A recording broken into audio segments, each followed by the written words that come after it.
Hello everybody, this is Cynthia Thinnis and welcome to my channel. Today I would like to talk about one of the most fundamental concepts in astrology, and that is the traditional model of the cosmos. The astrology that is practiced in the West comes to us from Hellenistic astrology, and Hellenistic astrology was in turn derived from Chaldean and Egyptian astrology. And the basis to all of this was the traditional model of the cosmos. You may have seen pictures of the traditional model of the cosmos, which was conceived as looking something like this. Here is my rendition of the traditional model of the cosmos. Forgive my lack of artistic ability, but I think it will get the point across.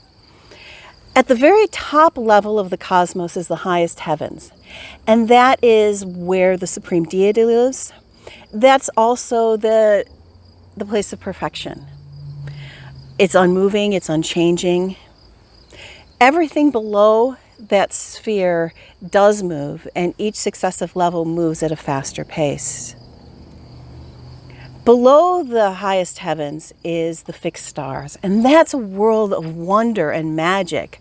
Heroes would be placed in the sphere of the fixed stars as constellations, as rewards, and to commemorate their great deeds. From there, we move down to the sphere of Saturn. That's time. That's the sphere of time. And time is fundamental. Everything below the sphere of Saturn is bound by the linear march of time. In fact, it's so fundamental that we cannot even talk about or conceive of the two higher levels without putting them into stories with a beginning, a middle, and an end. And those stories are what myth really is. Below the sphere of Saturn is the sphere of Jupiter.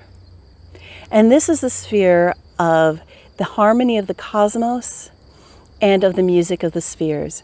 In many cultures, there's very different mythos. However, a common theme is that there's a harmony to the heavens, and that harmony translates to human society or proper relationships in human society. In Chinese culture, in ancient Chinese culture, this was the mandate of heaven. And there's a word for that in the Japanese language, and that word is wa. And that kanji looks like this. Next comes the sphere of Mars. And that is the sphere of will and of separation. This is the ability to actually separate from the harmony of the spheres and to differentiate into individuals.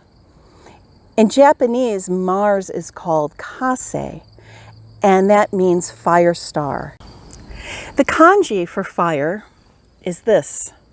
And I find it very interesting because this kanji in the middle of it is the kanji for human or person, in between two sparks. A fundamental mythos across cultures is humans obtaining fire. This sphere is also fundamental, as why all stories have to have conflict in them. We would not have any interest in a story in which the protagonist had a happy life and nothing bad ever happened to her.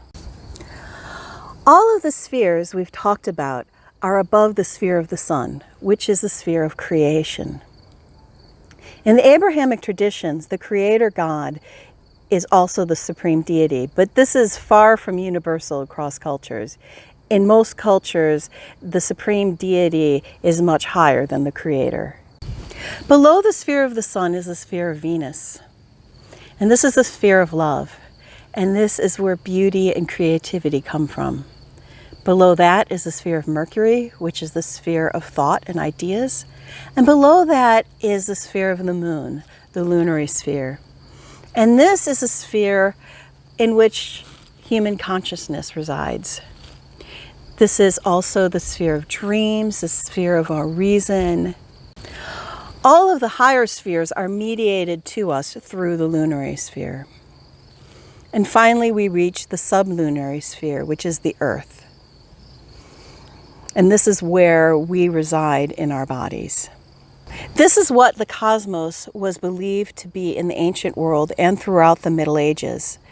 If you read Dante's Paradise, it's based on this model of the cosmos. This model fell out of favor as discoveries were made about the solar system, and it was tossed out as outdated. This is also when astrology fell from grace. It is my belief that this model of the cosmos is as valid today as it was in ancient times. Modern science has not disproved this, and it cannot actually be disproved by modern science. And I'll explain the reason for this over later videos. Thank you so much for watching. If you like this video, please press the like button. And if you would like to receive notifications of future videos, please subscribe and ring the bell. Goodbye for now. See you next week.